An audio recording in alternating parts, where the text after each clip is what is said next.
National Weather Service in the Quad Cities has issued a severe thunderstorm warning for eastern Joe Daviess County in northwestern Illinois, northern Carroll County in northwestern Illinois, Stevenson County in northwestern Illinois, until 2:30 a.m. At 1:38 a.m., a severe thunderstorm was located over Kent, or 15 miles west of Freeport, moving east at 50 miles per hour. Hazard, 60 miles per hour wind gusts.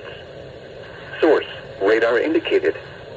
Impact, expects damage to roofs, siding, and trees. Locations impacted include Freeport, Lena, Stockton, Warren, Pearl City, Cheyenne, Cedarville, Davis, Dakota, German Valley, Winslow, Rock City, Rydon, Nora, Massac, Buena Vista, Lauren, Rock Grove, Onecho, and Orangeado.